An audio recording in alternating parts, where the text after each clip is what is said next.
NATO's Marines have landed, this time in the Arctic Circle, where the nights are long and the cold never quits. Their mission, to push back a simulated attack on Norway and prove their ability to keep our people safe by defending every inch of Allied soil. But as these Marines are about to find out, the Arctic is unlike anywhere else in NATO, and it will push them to their limits.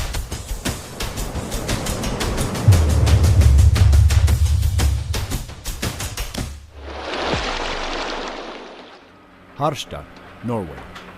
In the bitter cold of the winter morning, Marines from the Finnish Navy's Nyland Brigade haul their gear onto the U.S. Navy ship Gunston Hall. This will be their home as they put their skills to the test during NATO's largest collective defense drills in decades, Steadfast Defender 24. The Gunston Hall is a big ship, but that doesn't make it easier for the Finns and their bulky rucksacks. Moving to their quarters requires a bit of multinational teamwork. I got you. It's way harder to navigate than I thought. It's pretty cramped. On the first impressions, we have too much stuff.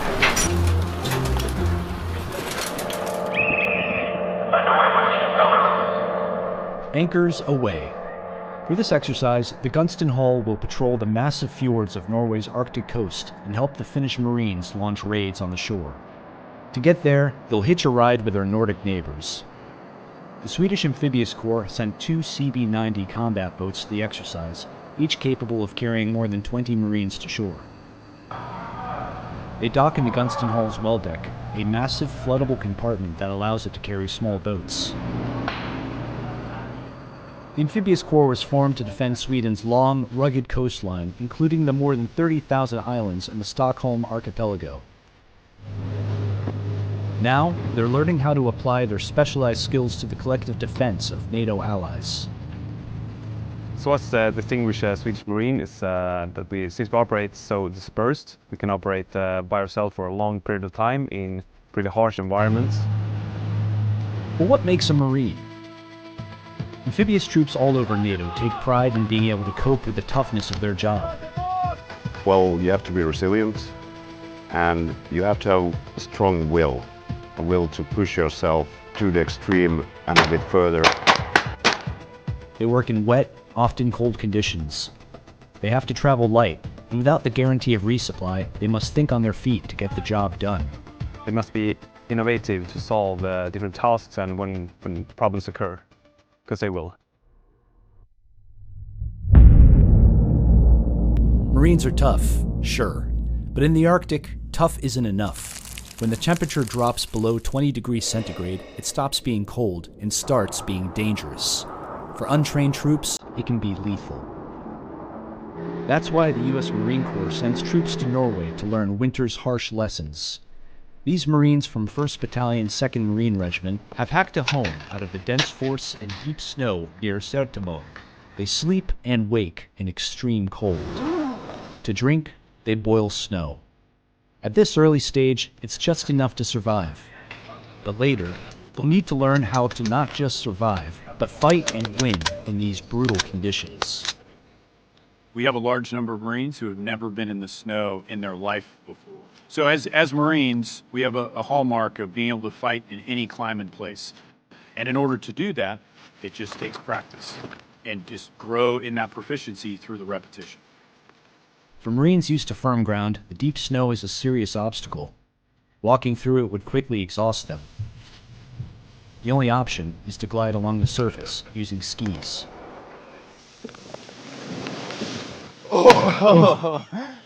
Easier said than done, perhaps. The falling's all part of it. Just learning the right ways to fall and then the best ways to get back up after you fall is very important.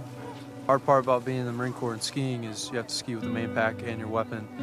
So teaching the guys now the basics without all that helps just the building block approach. They're picking up very fast, and I'm really happy with what I'm seeing. Out here, the Marines need a reliable source of food, fuel, and ammunition. Getting it to them, though, can be a struggle. What we're seeing right here is the offloading of a resupply that comes in every couple of days. So that's the biggest challenge is just the sheer amount of logistics that's required to sustain. Everything gets doubled out here and it's significantly more complex. The cold exhausts not just the body, but the mind as well. Eventually, your willpower breaks down, despair creeps in, and thoughts turn from accomplishing the mission to saving yourself while you still can. The Marines call this going internal. To stop this from happening, they rely on their greatest resource, each other.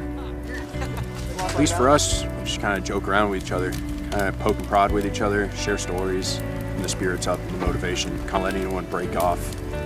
In the Marine Corps, have you ever done anything this hard? No, not really. I personally think this is my hardest training op I've ever done.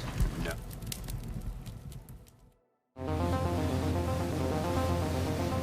While Norway sleeps, Finnish Marines get ready to sneak ashore on Swedish combat boats. Far from the theatrics of Hollywood, modern amphibious operations often rely on speed and stealth to succeed. That's where the Swedish Marines come in.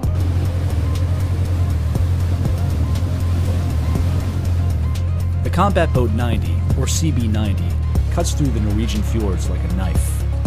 With a steel-reinforced hull that can grind against the rocky Nordic shores, and enough gun mounts to handle any threats on the beach, the CB-90 is an apex predator in its natural environment.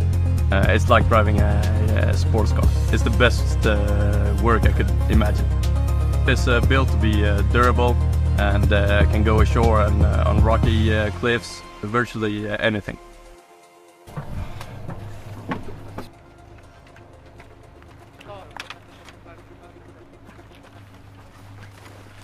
So how was the ride? What? How was the ride? It was good. Fair enough. The Finnish Marines of the Nilan Brigade are unique. Unlike the rest of their country's defense forces, their first language isn't Finnish, but Swedish. This means they can work hand in glove with their Swedish counterparts. Our brigade is founded by a Swedish king. A Swedish company can come to Finland, report into the battalion commander, and 3 hours from that they can do a combined mission already. Together, the Marines must trek through the hilly terrain to scout out a helicopter landing zone. The forest is dense and the ground is steep. It's slow going, even for expert skiers like the Finnish Marines. The thing about Finns is we all more or less grew up on skis, but yeah, I'm a bit scared to climb the biggest hills here because it's quite different from Finland. Finland is very flat, so. With the landing zone secured, it's time to kick off a uniquely NATO operation. An Italian helicopter lifts a Finnish snowmobile off an American warship and carries it to a clearing in Norway.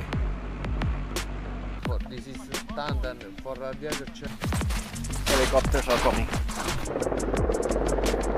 39er, this is 30.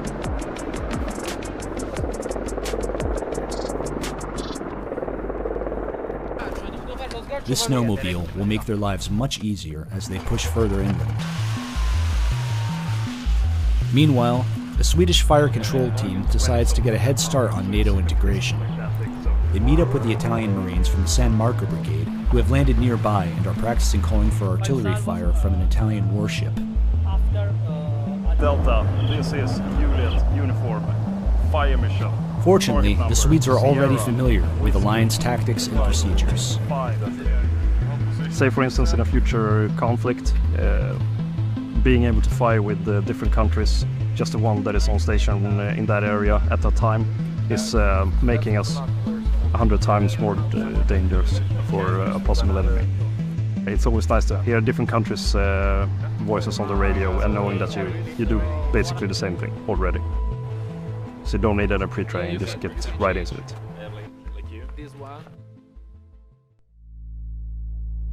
The US Marines have come a long way, both figuratively and literally. After training in Sertemon, they've deployed to Finnmark, Norway's northernmost region, for a sort of final exam in winter warfare. Here, there are no instructors. The Marines are on their own, with miles of Norwegian wilderness before them. Fortunately, hard lessons have paid off. The difference between us a month ago and now is night and day. People know how to take care of themselves better. They understand their daily, day-to-day routines. They understand the basics of what they need to get through day to day, which means that the battalion can focus more on being enemy-oriented rather than focusing on sustaining ourselves internally. Being able to move in this challenging terrain is one thing. Being able to fight is quite another. The deep snow slows the Marines down, and in this mostly featureless landscape, there's little cover from hostile fire.